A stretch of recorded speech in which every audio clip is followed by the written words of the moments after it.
and their town hall. One of the senior partners or owners of Atletico was on a YouTube show called Morning Kick Around, not to be confused with our local Morning Kick Around, which I told those guys to copyright that, but they never listened. Well, it's just called The Kick Around, actually. So. Is it just The Kick Yeah, Around? it's just The Kick Around, yeah.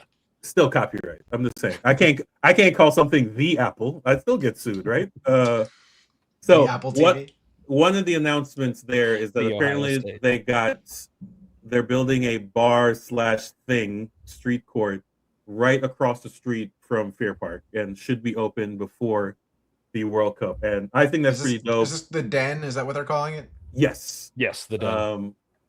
And it's going to be, like I said, he said 8-minute walk from door to door, basically, from stadium to the door of this. So that's pretty dope. The headquarters is supposed to be somewhere down there, and they're still looking for a location for a training. I personally think they should just build in MoneyGram. We've talked about that ad nauseum.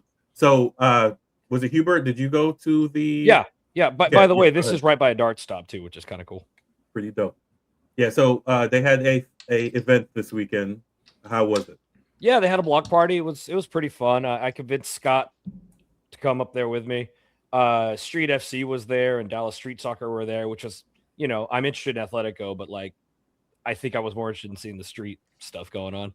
But yeah, it was a good block party. They had a bunch of tables and stuff set up. It was basically in the lot where they're going to be building this court and all that kind of stuff. They had a bar and everything. If you RSVP'd, they had drink tickets, which was kind of nice. I RSVP'd twice because I was trying to get another person to come with me possibly. And they ended up letting me use the drink tickets for both of them. So I got Velvet Hammers for free, which is pretty sick. Somebody texting me at 2:30 in the morning? Oh, it was an open invite. It didn't have to be you. They had merch. No, sales. I meant was the Velvet Hammers why you were texting me at 2:30. Oh no, that's when I got home. That too, though. No, they had a merch there. They had a really cool collab shirt. I should have brought it with me. It's in the other room. I ended up buying one because I actually thought it was pretty sick. They're pushing their social media impressions, QR codes, follow us, and then you get a free thing, that kind of stuff. It's pretty smart stuff. They also had the TIFO market. I don't know if you're aware of that whole group, but it's a bunch of people basically just have a bunch of jerseys in their closets, or they buy and sell old kits and everything. There was a 98 Mexico windbreaker top there, stuff like that. It's a lot of vintage stuff. It's a really cool market that they're trying to really get going. I recommend you check them out. Did they have a 94 Japan kit, which is my all-time? They actually did have an old Japan kit. I don't know what year it was. They also had a Burn jersey that I almost bought. But yeah, no, it was a cool event. A lot of people were there. Plenty of people there from supporters group or people in general that are interested in soccer. They had a lot of really cool street soccer players there that were just schooling everyone. Patrice Evra showed up, which was weird. I think they wanted to make it a bigger thing, but I'll be honest with you, he was on stage for 3 minutes, talked about believing in yourself and stuff like that, and then went and signed stuff. Oh, so it was cool, but it was also whatever. Anyway, it was a cool event. I hope they do more stuff like that. And it was good to network with a lot of their people. They're going to have to do more stuff with that. So before I throw it to Dan for his thoughts on Atletico in general, on this interview they did at this Morning Kick Around show, he announced they have, I don't know if this is a good or bad, they had less than 2,000 ticket deposits, which I was surprised by, but they've sold just short of 7,000 items in their online store, which is not bad for a team that won't see the field until March-ish. 400 days away. Yeah. So Dan, what do you think about Atletico and your thoughts on the fact that they pushed it back? They announced so early, and we have to wait so long. I always seem to upset people when I talk about this. So I mean, in general, I think they jumped the gun. Not having a home kind of in place. They had that kind of switch from Garland to Dallas. I think there's a few things to learn from. I think the Fort Worth team are probably learning from those themselves.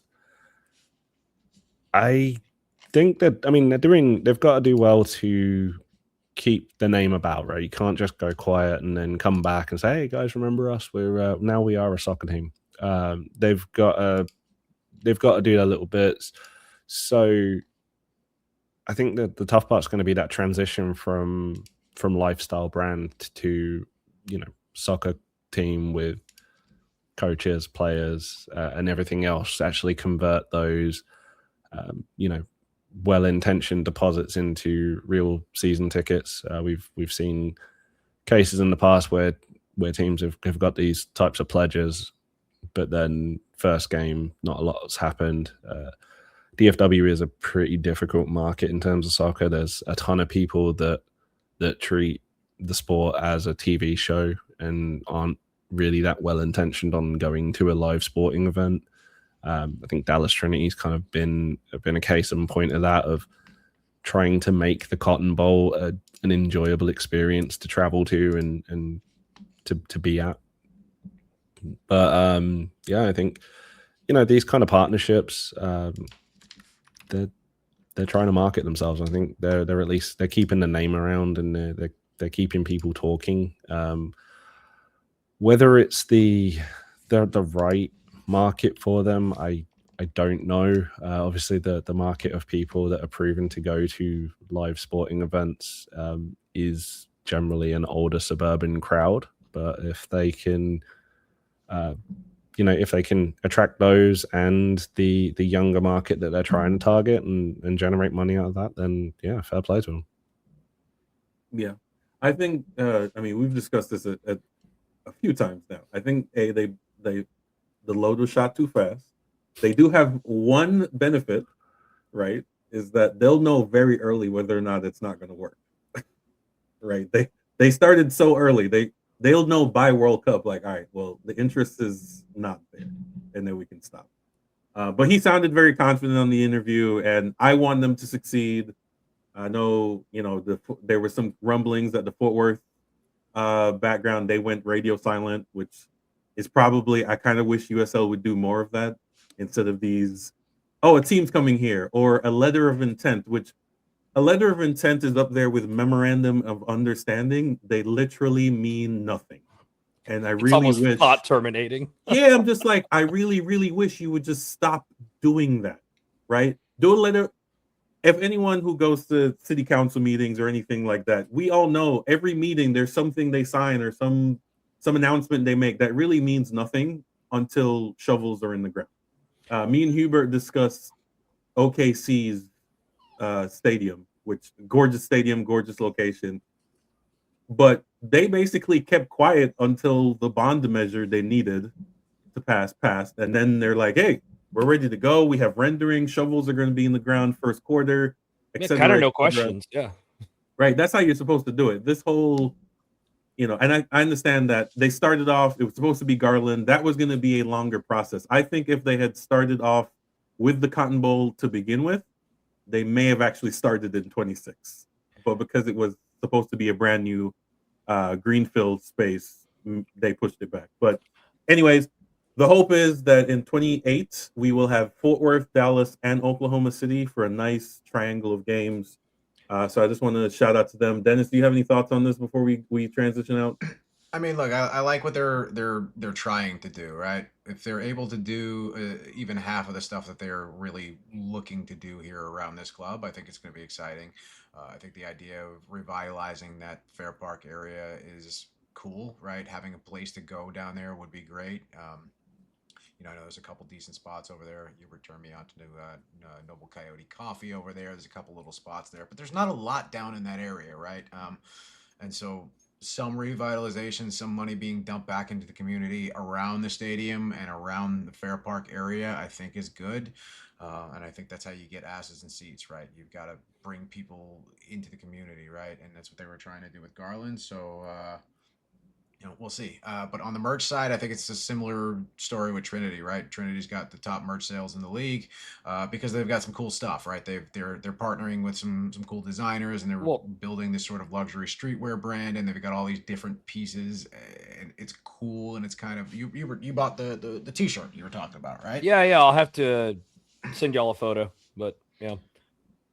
But yeah, I think they're doing some cool stuff around the branding and around everything that goes along with this. I mean, we'll see what happens when the rubber meets the road here. But we need to talk about coaches and players and everything else. But as far as building a brand and getting people excited about a brand, I think they're doing a good job.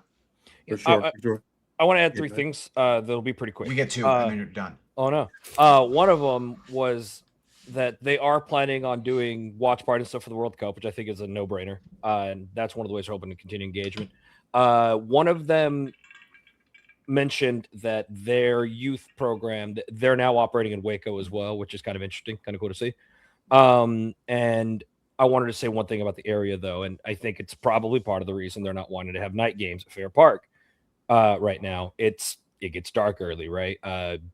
People still consider that a sketchy ass area, and I mean 100%. it is fairly enough. And then last night, leaving my car parked there all night, I had no issues, but 2 cars in the lot right by mine had their windows busted out. In So, the That's something the- people are thinking about. in the Fair Park lot? No, sorry, not in the Fair Park lot, at the parking lot behind the block party, basically behind Gotcha. the crafting growler and all that stuff. Gotcha. All right, so I look forward to the 4:30 games of Dallas Atletico in 2027. He didn't announce. That's it. He said they intend on announcing GM, sporting director, right after the World Cup. So they plan a quick ramp. I guess a lot of behind the scenes work, and then a quick ramp up for the Sure. end of next season. So I'm looking forward to it. I think success for them is got to be somewhere around 10,000 to make that place look semi decent, but we shall see. That's ambitious. Yeah, I mean, you see the Dallas Cup games where they get 12,000 people for the opening ceremony, and it's still tiny. It's a 92,000 seater stadium, so the optics is always difficult. Well, that's what I'm saying. TV side only, right? Everybody go sit over there. Because that frustrated me a little bit. It was like, I remember Find the hard cam. I don't know where I was watching where they sold quite a few. Oh, it was the NPSL final in San Francisco last year. The stadium holds 10,000. They sold about 6,500, but then they put everybody behind the camera.